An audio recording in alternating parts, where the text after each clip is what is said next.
Welcome to EduSmart Studio. I am your instructor, here to guide you with high-quality pedagogical content, especially designed for pedagogy section of competitive exams, including lecturer education, SST, DLO, DDO, Headmaster or Headmistress, and other related teaching exams. If you are new to the channel, please subscribe to EduSmart Studio and press the bell icon to stay updated with our latest lectures. Let's begin today's session. Our today's lecture focuses on Taylor's model of curriculum. So let's discuss and understand its role in curriculum development.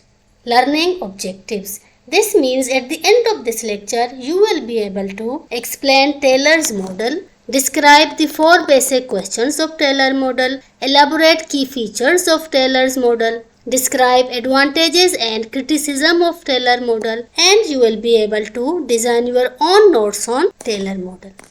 He is Ralph W. Taylor, who introduced Taylor model of curriculum. Now let's discuss and understand why did he introduce Taylor model of curriculum. What was the reason behind it? Ralph W. Taylor was an American educational theorist, teacher and researcher.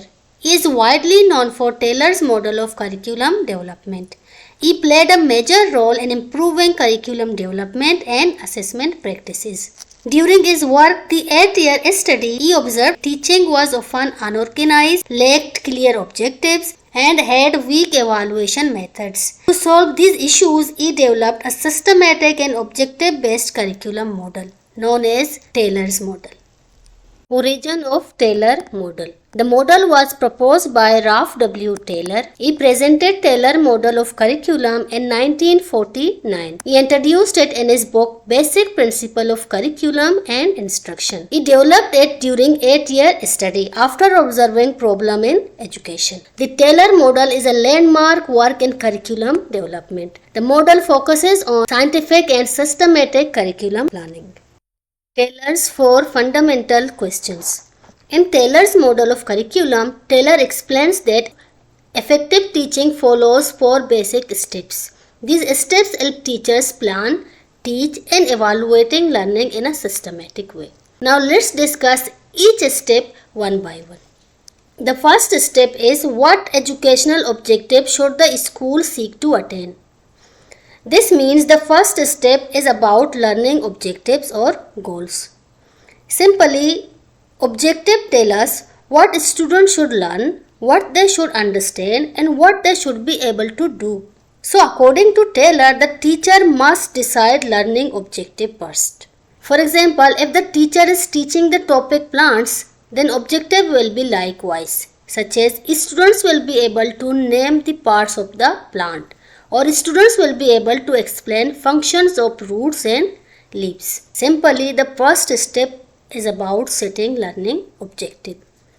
The second step is what educational experiences can be provided to attain these objectives. This means the second step is about learning experiences or activities. It means what methods and activities will help students achieve these objectives. According to Taylor, after setting objectives, the teacher must decide how to teach. For example, if the topic is plants, the teacher should show a diagram or bring a real plant and ask students to draw and label the plant and conduct a discussion at the end. Simply, second step is about selecting teaching methods and activities. The third step is about how can these experiences be effectively organized. This means the third step is about organizing learning experiences. According to Taylor, teaching must be well planned and systematic. It means learning should be arranged step by step from simple to complex and easy to difficult. In short, this step is about organizing learning in a proper sequence. The fourth step is how can we determine whether these objectives are being attained. This means the fourth step is about evaluation. According to Taylor, the teacher must check whether students have learned. For example, the teacher should ask questions, take a quiz or give homework, or ask students to summarize the lesson. Simply, the fourth step is about checking learning whether objectives have been achieved. Next comes key features or characteristics of Taylor model. The first characteristic is objective-centered approach. An objective-based approach means that all teaching starts with clearly defined objectives. Taylor model begins with educational objectives, and these objectives guide content, teaching methods and evaluation. So teaching is goal oriented according to Taylor model, not random. For example, objective is students will be able to write a paragraph in English. The teacher will teach paragraph structure, give writing practice and check writing through a test. In short, Taylor model is objective based because it starts with clear objectives and other all activities are designed to achieve the objectives. The second characteristic is linear and systematic approach. A linear and systematic approach means following a step-by-step process in a proper sequence. Taylor model follows a fixed and organized steps. It begins with setting objectives, then select and organize learning experiences, finally ends with evaluation of learning outcomes. In short, Taylor model is a linear and systematic because it follows a planned step-by-step sequence from objectives to evaluation. Next characteristic is deductive approach. A deductive approach means starting from general ideas means objective and moving towards specific actions means teaching and activities. Taylor's model begins with predetermined objectives means general goals, then develops learning experiences and content. Finally leads to evaluation of specific learning outcomes. So Taylor model moves from general to specific, which is the core of a deductive approach. In short, Taylor's model is deductive because it starts with general objectives and systematically moves towards specific teaching activities and measurable learning outcomes. Next characteristic is teacher-directed planning. A teacher-directed approach means the teacher plans and controls all the teaching process. In Taylor's model, the teacher first set objectives, then select content and learning experiences. After that, organize teaching activities. Finally, conduct evaluation of students' learning. So, Taylor model is guided by teacher planning and decision. In short, Taylor model is a teacher directed because teacher control and organize all the stages of teaching and learning. The next characteristic is evaluation based approach. An evaluation-based approach means learning is checked through proper assessment. Taylor model gives great importance to evaluation. It checks whether objectives are achieved or not. For example, after teaching a lesson, teacher takes a quiz or test, check students' answer and find out if objectives are achieved. If objectives are not achieved, the teacher changes the teaching methods. In short, Taylor model is evaluation based because it focuses on assessing learning outcomes and improving teaching accordingly. I hope the key feature or characteristics are clear to you. Next comes advantages of Taylor's model. Advantages provides clear direction to teachers. Taylor's model starts with clearly defined objectives which gives teachers a strong sense of direction. It tells the teacher what to teach, how to teach and how to assess learning. This reduces confusion and makes teaching purposeful and focused. Likewise, teaching becomes goal-oriented and planned. Next advantage is improve students' learning. When teaching is based on clear objectives and suitable activities, then students can understand the concept better, stay engaged in learning, retain information for a longer time, and learning becomes active and meaningful.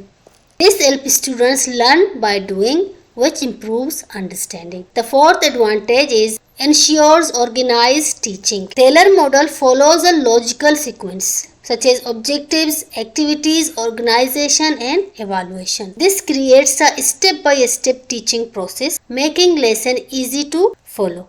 This structured approach helps both teacher and student stay organized and focused. Hence, teaching becomes systematic and easy to understand. Next comes criticism or limitations of Taylor's model. The first limitation of Taylor model is too rigid and linear. It focuses too much on predetermined objectives. This makes teaching rigid and inflexible. It means teachers follow the plan strictly and cannot easily change the lesson during the teaching. For example, while teaching the topic plants, our students may ask about environmental importance of plants, but teacher may ignore it because it is not a part of the objectives. Next limitation is ignores creativity and flexibility. This means the model limits creative teaching methods because everything is decided in advance. Teachers cannot easily use innovative ideas in the classroom. For example, a teacher wants to use role play or storytelling activity during teaching learning process but avoids it because it is not included in the planned objectives. The next limitation is less focus on students' interest. This means Taylor model is mostly teacher-centered, focusing on objectives rather than students' need and interest. Students may feel less engaged because their interests and choices are not considered. For example, students are interested in learning about how plants are used in medicine, but the teacher continues only with the plant topic of plants parts, ignoring irrelevant topic. These are some criticism of Taylor model. Due to these limitations, somehow Taylor's model was criticized. To conclude, Taylor's model provides a clear step-by-step method of teaching. It helps teachers set clear goals, teach in an organized way, evaluate learning effectively. However, it can be rigid and less flexible, but overall it is a strong foundation for curriculum planning. That is all for today's lecture. If you have any question, please ask your question in the comment section, please. This is your assignment. If you found today's lecture helpful and useful, please show your appreciation by clicking the like button. Thank you for watching EduSmart Studio. See you in the next lecture. Allah Hafiz.